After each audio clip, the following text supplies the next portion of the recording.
Hi friends, మీ జీవితంలో మిమ్మల్ని ఎవరైనా వచ్చి నువ్వేం అవ్వాలనుకుంటున్నావు అని అడిగితే మీరేం చెప్తారు? అదే ఆ ప్రశ్న నన్ను అడిగితే నేను ఈగల్ అవ్వాలనుకుంటున్నానని చెప్తా. ఎందుకంటే ఆకాశంలో చాలా పక్షులు ఉన్నాయి. ఆ పక్షులన్నిటిలో కల్లా ఎత్తుగా ఎగిరే, ఒంటరిగా ఎగిరే పక్షి ఏదైనా ఉంటే అది ఈగల్ మాత్రమే. అందుకే ఆ పక్షులన్నిటికీ మరియు ఆకాశానికే రాజు ఈగల్. నేను ఈగల్లా ఉండాలి అనుకోవడానికి ఎందుకు అంత బలమైన కారణాలు ఉన్నాయో మీకు చెప్తా. ఈ ఈగ నేర్చుకోవాల్సిన 7 గొప్ప లైఫ్ లెసన్స్ ఏంటో ఇప్పుడు మనం చూద్దాం. 7 గొప్ప లైఫ్ లెసన్స్ వల్ల మీ లైఫ్ స్టైలే మారిపోయిందంటే మీరు నమ్మగలరా?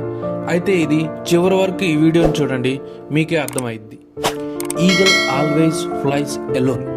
గర్ద ఎప్పుడు ఒంటరిగానే ఎగురుతుంది, అందులో ఆకాశాన్ని టచ్ చేసేంత ఎత్తులో ఎగురుతుంది.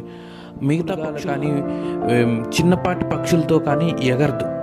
ఎందుకు అంటే ఏదైనా పని చేసేటప్పుడు మనం ఒంటరిగా ఉన్నప్పుడే మన అసలు స్వభావాన్ని, లక్ష్యాన్ని తెలుసుకునే అవకాశం ఉంటుంది.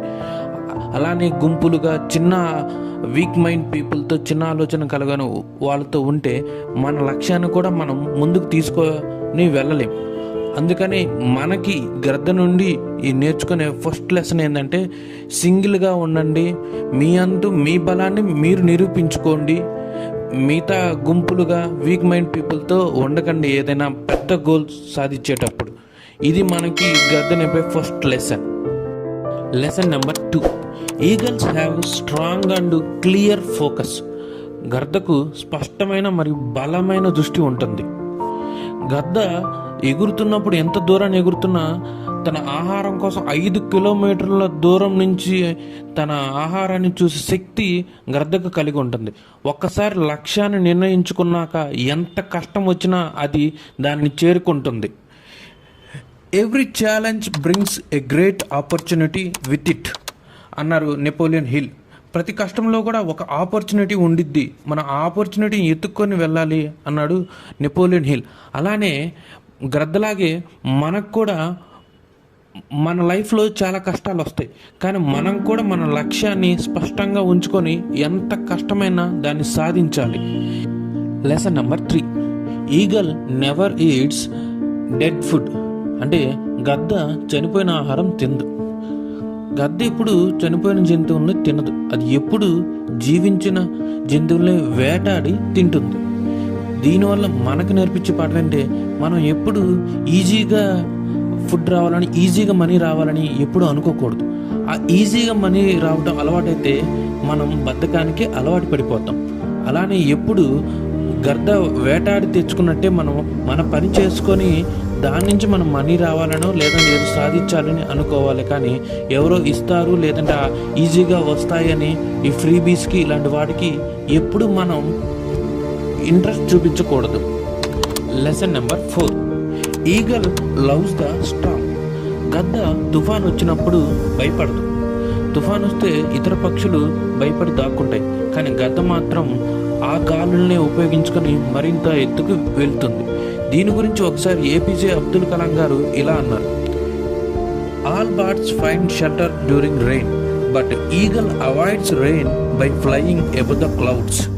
అన్ని పక్షులు వర్షం వచ్చినప్పుడు గూటి కోసం చూస్తూ ఉంటాయి, కానీ ఇదే గద్ద మాత్రం ఆ మేఘాల కన్నా ఇంకా ఎత్తు ఎగిరి అసలు వర్షమే లేకుండా చూసుకునిద్ది.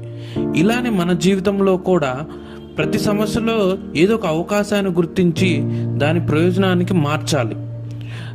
సమస్యలు వచ్చినప్పుడు వాటిని ఒక అద్భుతమైన అవకాశంగా చూస్తేనే మనకి మన లైఫ్లో మరింత గొప్పగా ఎదిగే శక్తి మనకు వస్తుంది. Lesson number 5, eagle always remove soft grass from the nest. గద్ద తన గూట్లోని మృదువైన గడ్డిని తీసేస్తూ ఉంటుంది. ఎందుకంటే గద్ద తన పిల్లల్ని కంఫర్ట్ జోన్లో ఉంచదు.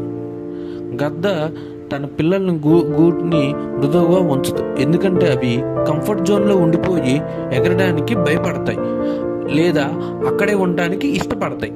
అదేవిధంగా మనం కూడా కంఫర్ట్ జోన్లోనే ఉంటే మనం ఎదగలేము. మన అభివృద్ధికి కంఫర్ట్ జోన్ని విడిచి బయటికి వెళ్ళి మన లక్ష్యాల కోసం మనం ప్రయత్నించాలి. అందుకే కంఫర్ట్ జోన్లో ఎప్పుడూ ఉండకూడదు.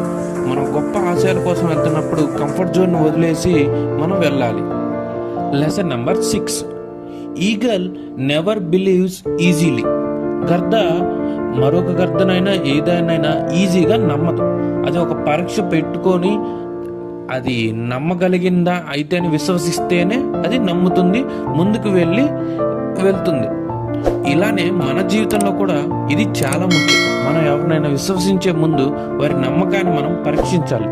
మనకు ఎలాంటి ఈ సందర్భంలో వాళ్ళు మనతో ఉంటారా లేదా అనేది 100కి 100 సార్లు ఆలోచించి మనం అడుగు వేయాలి.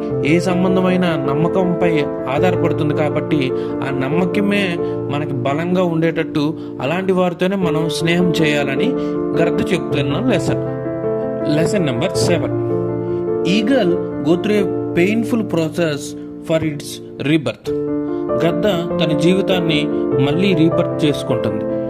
గద్దకి సుమారు 70 ఏళ్ళ వరకు బతకగలదు. కానీ అలా 70 ఏళ్ళ వరకు బతకాలంటే 40 ఏళ్ళ వయసులో గద్ద తన ముక్కుని, మొద్దుబారిన ముక్కుని ఎత్తైన ప్రదేశం నుండి దూకి కొండకి కానీ రాయికి కానీ కొట్టుకుని తన ముక్కుని తానే పోగొట్టుకుంటుంది.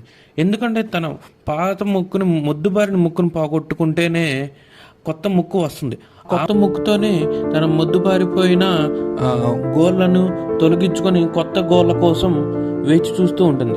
ఆ కొత్తగా వచ్చిన గోళ్ళతో తన మృదువైన ఈకల్ని, రెక్కల్ని తీసుకొని తేలికపాటి ఈకలు మాత్రమే ఉంచుకోగలుగుతుంది. ఇలా చేసినప్పుడే తను ఇంకో 30 ఏళ్ళు బతకడానికి శక్తి వస్తుంది. ఇలా ఒక కష్టమైన ప్రాసెస్లోకి వెళ్తేనే అది 70 ఏళ్ళ వరకు బ్రతకగలదు. ఇది చాలా కష్టం, కానీ దీనివల్ల అది మరికొన్ని సంవత్సరాలు బతికే అవకాశం పొందుతుంది. మన జీవితంలో కూడా ఇలానే ఉంటుంది. మనం కొత్త వ్యక్తిగా మారాలంటే పాత అలవాట్లు, చెడు సంబంధాలు, మనకి ఉపయోగపడిన ఆలోచనలు వదిలేయాలి. జీవితంలో మార్పు అనేది నొప్పితోనే వస్తుంది, కానీ ఆ మార్పే మనకు విజయాన్ని అందిస్తుందంటే మనం మారితే మంచిదేగా. మంచి కథగా మన జీవితాన్ని తీర్చిదిద్దుకుందాం. సో మీరేమంటారు? గద్దలాగా ఉండాలనుకుంటున్నారా లేక మామూలు పక్షులాగా ఉండాలనుకుంటున్నారా? ఈ వీడియో మీకు నచ్చినట్లయితే please like, share and subscribe.